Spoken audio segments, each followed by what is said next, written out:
Boa noite, meus queridos irmãos, a graça e a paz de Jesus. A felicidade e a honra é minha de estar aqui. O Tiago, até estranho chamar ele de Tiago, mas o Zambelli, para mim, ele sabe disso e quero externar isso também à igreja. Alguns irmãos já sabem. Eu digo isso na minha igreja. Ele é um pastor, cooperador e amigo que eu tenho aqui nessa cidade. Apesar de nós não nos encontrarmos semanalmente, nem quinzenalmente, que era o propósito nosso, pelo menos uma vez ao mês, e por conta das muitas correrias que existem na vida de cada um de nós, infelizmente não conseguimos. Mas eu tenho certeza que assim como esse projeto foi e continua sendo alvo das nossas orações, eu também sou alvo da oração dele, da família e creio que da igreja, em nome de Jesus. Então, se você não me conhece ainda, eu conheço alguns aqui, mas não todos. Eu estou como pastor da terceira igreja presbiteriana aqui em Paulo Afonso. Nós plantamos essa comunidade, mas a igreja não é nossa. A igreja é do Senhor Jesus. Ele simplesmente nos chama como instrumentos. Mas amanhã eu posso sair daqui e pastorear em outro lugar, um rebanho que também é do mesmo Jesus que nos chamou aqui um dia. Então, se você tem na sua mente, no seu coração, esse propósito do semear, do pregar a palavra, que eu tenho certeza que essa igreja é fruto desse tipo de trabalho, de pessoas que se importam em anunciar o Evangelho de Jesus de forma correta, de forma digna, de como o Senhor merece, que tem um compromisso. Você não pode deixar, mesmo que a equipe pastoral que está aqui hoje saia daqui, que esse projeto morra, que esse trabalho não frutifique. Eu sei que quem dá o fruto é Deus. É Ele quem faz crescer. Mas o meu trabalho, o seu trabalho, a minha missão, a sua missão é semear. Independente do campo, independente do terreno. E quando eu recebi esse convite para estar com vocês, eu disse a Zambelli que eu tinha me confundido. Não sei porque eu achei que era no último final de semana. Eu acho que porque eu fiz 4 semanas por mês, né? E esse mês são 5 semanas. Mas eu já tinha dito a ele que o Senhor tinha colocado no meu coração um desejo de trazer essa reflexão para a vida de vocês, para nossas vidas, que se encontra no Evangelho de João, no capítulo 4. E eu quero pedir a vocês a seguinte paciência comigo no que diz respeito a não ler o texto todo agora, porque é uma perícope grande. Vai do verso 1 ao verso 42.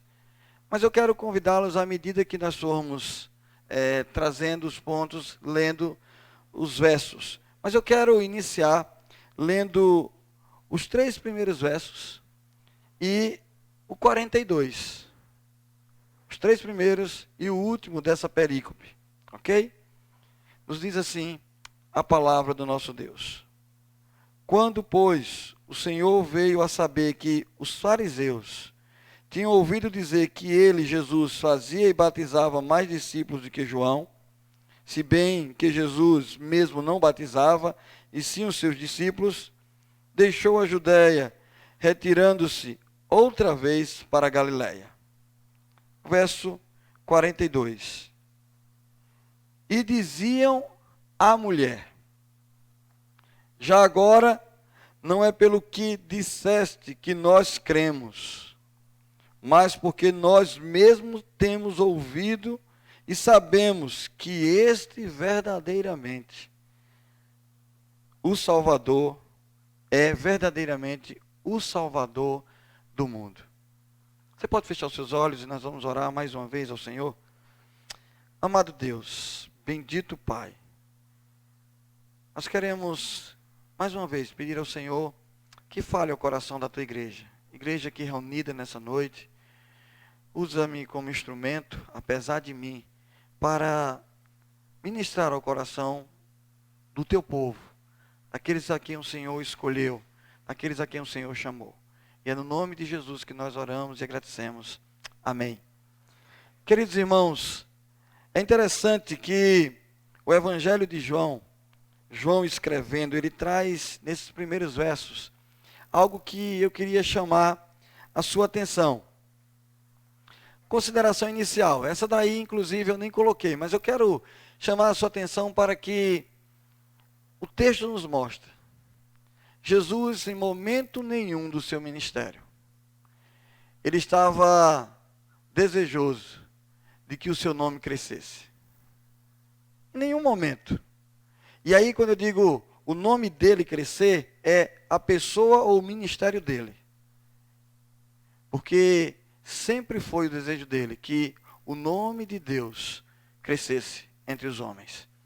Mas, como mestre, como aquele que semeia, ele não tinha esse desejo, porque ele sabe que a vaidade é um caminho que nos leva para um fim não proveitoso.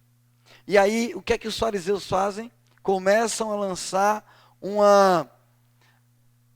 um tipo de armadilha, dizendo assim, olha, Jesus batiza mais do que João. E começou a tentar criar um clima estranho entre aqueles que eram discípulos de João e discípulos de Jesus. E Jesus, não buscando o que muitas vezes nós buscamos, que é reconhecimento, Jesus prefere deixar aquele local e partir novamente, como diz o texto, com seus discípulos para a Galileia, deixando a Judeia. Isso demonstra que no reino de Deus, o principal mestre nos ensina que nós não devemos procurar sermos reconhecidos, mas precisamos entender que é preciso que o nosso nome venha a diminuir para que o nome de Deus cresça. Então ele não buscou de forma alguma reconhecimento e mérito próprio, mas ele sempre desejou que o reino de Deus fosse, na verdade, não motivo de discussões. E o que nós mais vemos nos nossos dias é igrejas, ou são pastores e líderes, que querem para si o reconhecimento. E quando isso não acontece, muitas vezes eles deliberadamente deixam o rebanho que não é dele, mas é do Senhor. Então, cuidado, meu querido irmão, minha querida irmã, para que não caiamos nessa tentação de querermos apenas reconhecimento próprio, mas que possamos buscar o crescimento do reino de Deus. Uma outra questão que eu quero mostrar a vocês é, João relata que Jesus teve um encontro com um homem muito conhecido, no capítulo 3. O nome desse homem era Nicodemos, um homem que tinha o poder no local onde estava, que era reconhecido, que era um doutor da lei. E Jesus tem um encontro com Nicodemos e fala com Nicodemos de coisas terrenas e de coisas espirituais. E Nicodemos não entendeu muita coisa. Nicodemos ficou sem o entendimento. Mas o que eu quero chamar a sua atenção nesse momento é que ele era um homem reconhecido. Inclusive João cita o nome dele. Mas no capítulo 4, Jesus tem um encontro com uma mulher que não tem o nome citado. Só é dito o encontro com a mulher samaritana. O nome dela não aparece. Mas há uma transformação no encontro que Jesus tem com ela.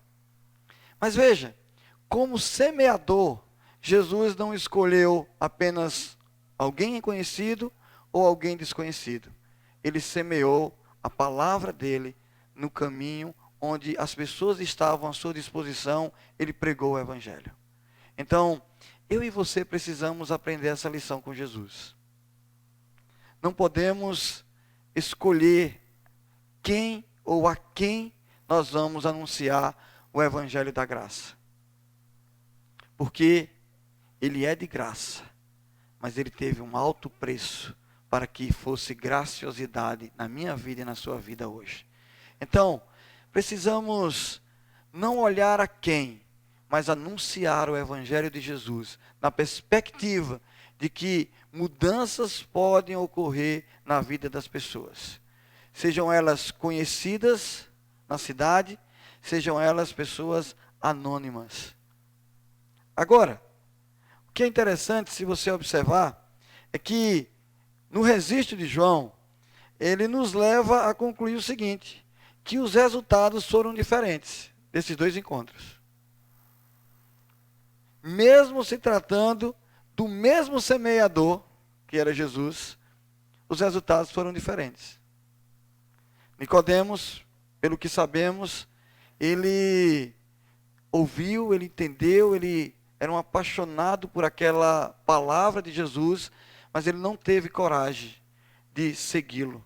E a Bíblia não relata mais o que aconteceu com Nicodemos. Mas com essa mulher, o finalzinho, o versículo que nós lemos por último, pessoas vieram ouvir o Evangelho de Jesus, porque uma anônima saiu para anunciar a boa nova, dizendo, este homem que eu encontrei é um profeta. Quem sabe ele não seja o Messias? E as pessoas foram ouvir, e muitas vidas foram restauradas para a glória de Deus e para a alegria do reino de Deus.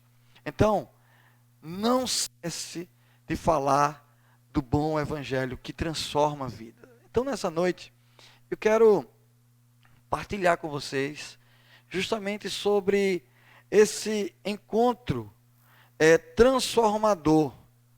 Esse encontro que o capítulo 4 de João nos retrata.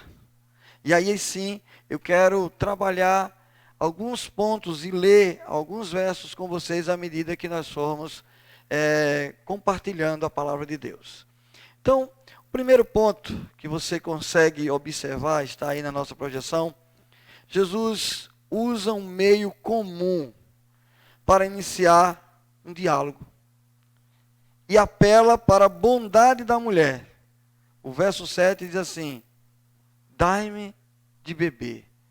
Jesus pede ajuda àquela mulher. E é interessante que como ele começa esse diálogo, nós sabemos, e todos aqui que leem as Escrituras e que conhecem um pouco dessa história, mas talvez você esteja ouvindo a primeira vez, eu preciso reafirmar isso. Jesus sempre teve intencionalidade. Ele sempre trabalhou dessa forma. O ministério dele foi dessa forma. Tinha sempre intenções de nos ensinar e de restaurar vidas. E o ensino que ele traz aqui para nós é que a base que ele usa para uma conversa, para um diálogo, é algo comum. Ele apela justamente para a ajuda dessa mulher. O senso de ajuda. Você pode me dar água? Mas é interessante que se nós lermos o restante do texto, até o verso 9, eu quero convidar você a olhar a sua Bíblia, que diz assim, nisso veio uma mulher samaritana tirar água, disse-lhe Jesus, dai-me de beber, pois seus discípulos tinham ido à cidade para comprar alimentos. Então lhe disse a mulher samaritana, como sendo tu judeus, pede de beber a mim que sou mulher samaritana? Porque os judeus não se dão com os samaritanos. Olha que interessante. Jesus apela para a bondade dela e ela olha para o grande problema ou dilema que existe entre as nações deles. Ela reconhece ele como um judeu e diz, como sendo você judeu? Eu sou, primeiro, mulher, segundo, samaritana. E você vem me pedir água? E Jesus faz justamente isso. Jesus quebra um paradigma que até para aquela mulher não era fácil entender o que Jesus estava fazendo. Me permitam, mas eu já quero, geralmente eu gosto de trazer a exposição e depois fazer as aplicações, mas nesse caso eu já quero trazer as aplicações à medida que nós estamos falando cada ponto. Muitas vezes, meus irmãos, quando nós não temos a atitude que Jesus teve, de não procurar para nós o engrandecimento, nós começamos a olhar pessoas a quem nós queremos falar. E muitas vezes achamos que é o nosso poder de convencimento que trará a mudança nas pessoas. Jesus apela a essa mulher para uma coisa simples do dia a dia dela. Ela fazia isso praticamente todos os dias, uma mulher simples. Alguns dizem que era uma prostituta, que era uma mulher por causa da citação dos maridos, de quantos maridos ela já teve. Mas talvez a gente não precise analisar dessa forma. De repente ela era uma mulher simples que foi viúva 4 vezes. Por que não? Os maridos poderiam ter morrido em guerra, em situações, porque não dá para afirmar que era essa situação. A única situação que nós podemos afirmar é quando Jesus diz assim, é porque alguns maridos você já teve, e esse que você tem não é seu. Aí tem uma afirmação que pode ser trabalhada. Mas ela era uma mulher que, na lida, e aí por isso nós dizemos que era uma mulher humilde, ela era quem fazia isso, ela ia pegar água para a sua casa, porque se ela fosse uma mulher rica, ela teria servas. Então, era uma mulher simples, humilde. E Jesus vai até ela e ainda se humilha mais ainda, dizendo assim, você pode me dar um pouco d'água, por favor? Imagine, o Rei dos Reis, o Senhor dos Senhores, ele chega a uma mulher por conta da sua intenção em transformar a sua vida e diz, dai-me de beber. E aquela mulher estranha aquilo e começa a questionar. E o texto seguinte nos mostra, dos versos 10 em diante, vai nos mostrar até o 15, que Jesus, ele sai daquilo que é literal ou comum para o espiritual. Vejamos aí os versos 10 até o 15. Nos diz assim, replicou-lhe Jesus, se conheceras o dom de Deus, e quem é o que te pede, dai-me de beber, tu lhe pedirias, e ele te daria água viva. Veja, Jesus sai daquilo que é literal. E aqui eu quero abrir um parêntese. Muitas vezes, eu, você, as pessoas que nos ouvem, elas não conseguem entender ou discernir aquilo que é espiritual, enquanto o Espírito Santo não fizer a obra em sua vida. E sempre essas pessoas vão para a literalidade. Foi assim com Nicodemos. Jesus disse, é preciso nascer de novo. E ele disse, mas como, Senhor? Posso eu, sendo velho, voltar ao ventre da minha mãe? Ele entendeu aquilo como algo literal. Nesse outro encontro, essa mulher também, ela entende de forma literal. Ela diz, como assim você pode me dar água? Veja o que diz o texto seguinte. Verso 11. Respondeu-lhe ela, Senhor, tu não tens com que tirar, e o poço é fundo. Onde, pois, tens água viva?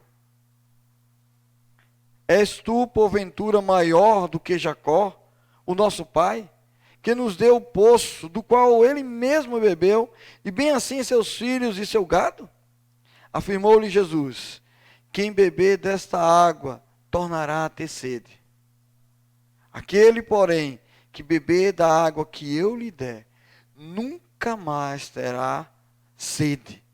Pelo contrário, a água que eu lhe der será nele uma fonte a jorrar para a vida eterna.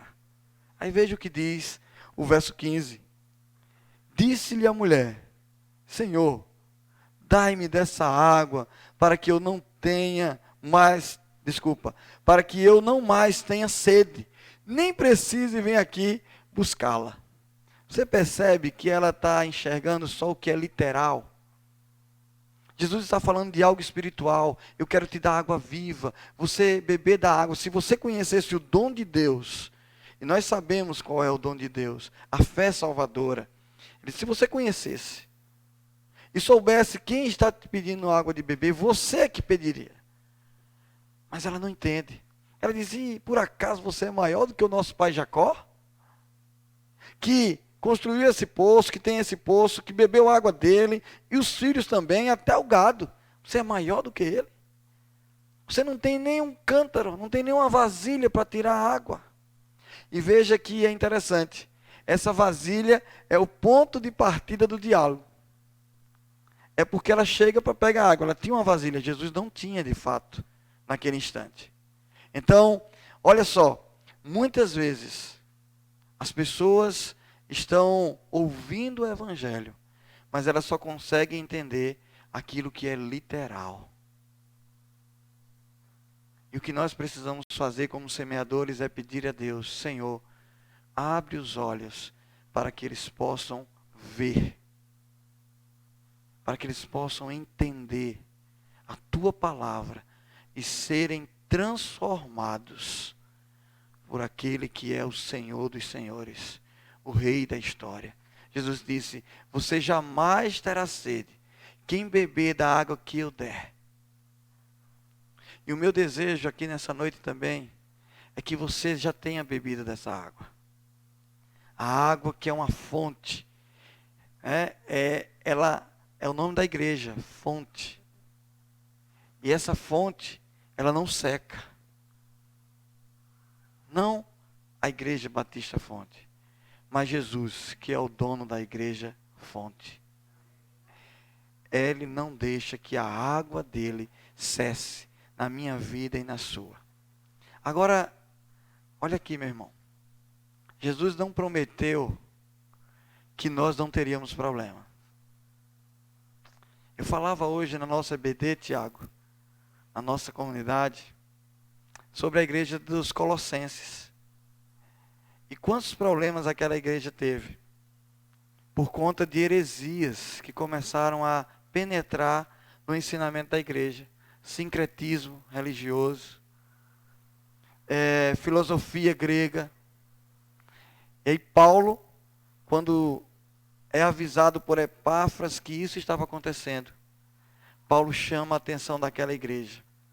Mas olha só, meu irmão, Paulo não chamou a atenção apenas da igreja de Colosso. Quando ele escreve aquela carta, ele chama a minha atenção e a sua atenção também nos nossos dias. Temos que ter muito cuidado, porque o que temos visto e ouvido é que muitas igrejas têm se enveredado por caminhos do sincretismo, ou seja, da junção de elementos de culto. E muitas vezes abandonam a centralidade do Evangelho, a centralidade do culto. E por isso perdem a alegria da salvação. E começam a viver de eventos em eventos, para que as pessoas cheguem. Jesus nunca precisou de eventos. Jesus nunca ensinou isso. O que Jesus disse é: fale da água da vida, porque quem beber dela jamais terá sede. E eu e você precisamos ser semeadores dessa boa palavra. Não podemos abrir mão do verdadeiro evangelho de Jesus Cristo. Não podemos. E é esse o exemplo que Jesus nos dá. E veja, eu disse que primeiro ele usa algo comum. Depois ele começa a falar daquilo que é espiritual dentro do que ele fala, para criar uma trajetória, uma rotina para que aquela mulher possa de fato entender o evangelho de Jesus Cristo. Aí veja o que diz o terceiro ponto, que é do verso 16 ao 19. Jesus usa novamente um meio comum. Ele convida ela para chamar seu marido. Isso levou a mulher a refletir sobre a sua vida e reconhecer Jesus como profeta. Você já percebeu como é que você às vezes faz para convidar um amigo seu a vir à igreja? Talvez você liga, talvez você manda um zap, ou você o encontra durante a semana e você faz um convite natural. Mas o que você quer é que ele venha ouvir a palavra de Deus. É que ele venha adorar a Deus. Mas você faz apenas um convite. E é isso que Jesus faz. Chama teu marido. e vem, que eu falarei sobre essa água. Aí, olha o que diz os versos 16 a 19. Disse-lhe Jesus: vai, chama o teu marido e vem cá. Ao que lhe respondeu a mulher: não tenho marido. Replicou-lhe Jesus: bem disseste, não tenho marido, porque 5 maridos já tivestes, e esse que agora tens não é o teu marido. Isto disseste com verdade, porque quem está falando aqui é aquele que sonda o coração. Talvez eu e você não pudéssemos fazer isso, mas Jesus pode. Mas apenas um convite fez com que essa mulher abrisse o coração e Jesus falasse a ela sobre aquilo. Veja, o convite foi: traz o teu marido. Ela ficou ali e disse: eu não tenho marido. Ela não mentiu, mas ela omitiu uma história. Como Jesus conhecia, Jesus vai ao encontro dessa necessidade dela e fala sobre isso. E continua o texto dizendo: disse-lhe Jesus, verso 19: Senhor, disse-lhe a mulher, vejo que tu és profeta. Vejo que tu és profeta. Eu entendo que vocês também já foram ensinados o que era que a figura do profeta representava para o povo. Era alguém que era orientado da parte de Deus, que representava Deus perante o povo. E por isso, porque Jesus fala ao coração dela, de forma espiritual, essa mulher agora começa a quebrar o seu coração e dizer assim: vejo que tu és um profeta, porque tu disseste algo que mexeu com a minha vida e com a minha história. Porque até aquele momento, talvez ela não queria abrir para ele o que passara na vida dela. Algumas pessoas dizem que essa mulher era uma mulher jovem. Mas veja, 5 maridos ela já teve, então não é tão jovem assim. Aí você pode dizer: não, pastor, mas pode ter sido coisa de 3 meses, 4 meses, e aí foram 5. Mas perceba que ela conhecia alguma coisa da lei de Deus. Ela conhecia algo sobre Jacó. Ela era alguém que tinha um conhecimento e sabia que se isso ela fizesse, ela poderia estar caminhando por estradas que não agradavam a Deus. Então, é só uma conjectura aqui de que talvez ela não fosse tão jovem assim. Mas era alguém que tinha passado ou sofrido a vida e ela precisava desse encontro restaurador com Jesus. Talvez você esteja aqui hoje também e tem passado por momentos de adversidade, momentos difíceis. E o Senhor te convida, não para trazer o teu marido, mas para trazer a tua vida a Ele. E Ele diz: vem, anda comigo, porque eu estou disposto a suportar a sua carga. Agora veja, Jesus só vai suportar a nossa carga se nós andarmos lado a lado com Ele. Ele nos convida a andarmos juntos, lado a lado. Por isso, precisamos olhar para Jesus e dizer assim: Ele é profeta de Deus, é o Senhor. Não apenas no sentido de profecias que muitos querem trazer aos nossos dias, revelações, mas um Deus que conhece o meu e o seu coração, porque, como disse o irmão que orou aqui, Ele é onipotente, onipresente e onisciente. Ele conhece a sua vida hoje, e Ele está aqui disposto a mudar a sua história, se você quiser beber da água viva. Então, olha como é interessante. Jesus toca de novo em um assunto simples, um convite. E isso abre espaço para uma nova conversa, uma nova jornada. Mas eu quero caminhar para o final dessa reflexão, dizendo o seguinte: as abordagens de Jesus levou a mulher a buscar dele Cristo, onde deveria adorar. E o foco de Jesus não é onde. Por isso que eu coloquei até com a letra maiúscula ali, ó, onde. Mas a quem e como. Vejamos os versos 20 a 28, por favor. Nos diz assim a palavra de Deus: nossos pais adoravam neste monte. Vós, entretanto, dizeis que em Jerusalém é o lugar onde se deve adorar. Disse-lhe Jesus: mulher, podes crer que a hora vem, quando nem neste monte, nem em Jerusalém adorareis ao Pai. Vós adorais o que não conheceis. Nós adoramos o que conhecemos, porque a salvação vem dos judeus. Mas vem a hora, e já chegou, em que os verdadeiros adoradores adorarão ao Pai em espírito e em verdade, porque são estes que o Pai procura para ser seus adoradores. E aí continua ainda o texto. Deus é espírito, e importa que os seus adoradores o adorem em espírito e em verdade. Eu sei, respondeu a mulher, que há de vir o Messias, chamado Cristo. Quando ele vier, nos anunciará todas as coisas. Disse-lhe Jesus: eu sou, eu que falo contigo. Nesse ponto, chegaram seus discípulos e se admiraram de que ele estivesse falando com uma mulher. Todavia, nenhum lhe disse: que perguntas? Ou, por que falas com ela? Quanto à mulher, deixou o seu cântaro e foi à cidade e disse àqueles homens.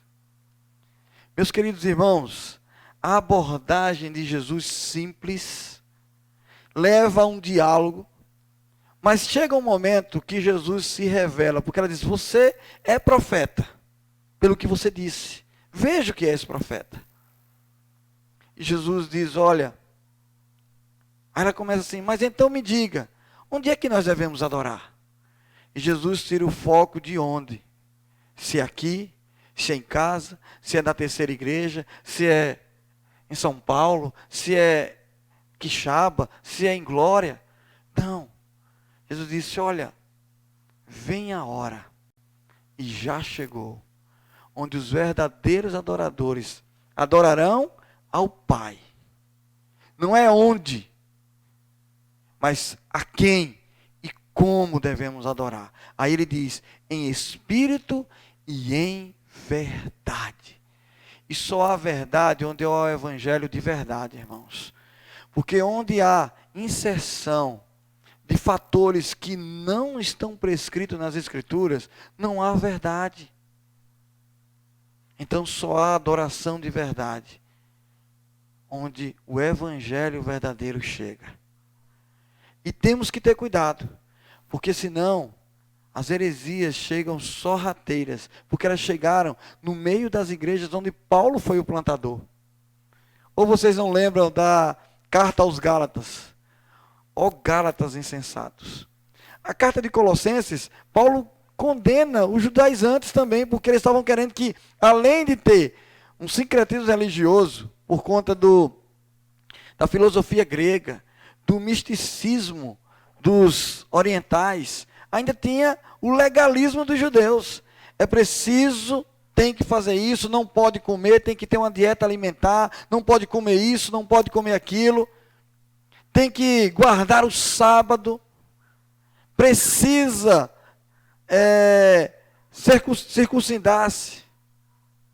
E Paulo escreve essa carta combatendo todas essas heresias e dizendo que o que basta na minha vida e na sua vida é a supremacia de Cristo. A suficiência que existe em Cristo Jesus e em sua palavra. E sabe o que acontece? Aquela mulher, ela esqueceu até o vaso, que foi o motivo de toda a conversa. Ela diz: que vaso que nada. Eu vou correr atrás das pessoas e vou dizer para eles: olha, eles me disseram tudo. E aí as pessoas seguem aquela mulher, dizendo assim, ele me disse tudo. O restante do texto vai mostrar isso para nós. Ele me disse tudo. E eles vêm ouvir o que Jesus fala. Aí Jesus passa e é convidado a passar 2 dias com eles. E ele ensina o evangelho. Agora veja, uma coisa eu quero dizer. Os discípulos ficaram tudo de olho, mas ninguém teve coragem de dizer, por que conversas com ela? Ninguém teve. Sabe por quê? Porque eles conheciam quem era Jesus. Talvez Pedro, com aquele afã, eu vou perguntar, como é que pode uma samaritana? Ora! Você já viu crente assim? Como é? Nós vamos para onde, pastor? Para qual lugar? Evangelizar aonde? Não podemos. O evangelho de Jesus precisa ser semeado em todo lugar. Porque só quem conhece o terreno é Ele. Eu e você não conhecemos. Sabe como essa passagem termina? Alguns homens dizendo à mulher, olha, já não é pelo que você nos contou que nós cremos, mas por aquilo que temos ouvido dele. E muitos se renderam a Jesus. Quando Jesus deixa se revelar a alguém, a mudança de vida. Aquela mulher que supostamente tinha um marido que não era dela, ela entendeu. E talvez muitas pessoas da sua família, do seu habitar próximo, ouviram a Jesus e foram transformados. Mas sabe como tudo isso começou? Porque Jesus não queria engrandecimento do seu nome. E muitas vidas foram salvas para a glória de Deus. Então cuidado, meu irmão. Não caia na armadilha sutil que o mundo e Satanás nos oferece de envaidecimento. Mas continue anunciando o evangelho que transforma, que purifica, sem olhar a quem. Porque Jesus ama e salva aquele a quem o Senhor enviou. Que Deus em Cristo derrame graça sobre a sua vida. Eu saio daqui edificado em Cristo por estar em comunhão, estar em comunhão com os irmãos. E digo a vocês, foi um prazer imenso. Continue orando por esse servo humilde, que não sabe nem mexer muito com... Aqui o fera é Zambelli. Mas o que eu venho falar não é de mim nem das coisas. É daquele que modifica e modificou a nossa história para sempre. Que Deus nos abençoe em Cristo Jesus.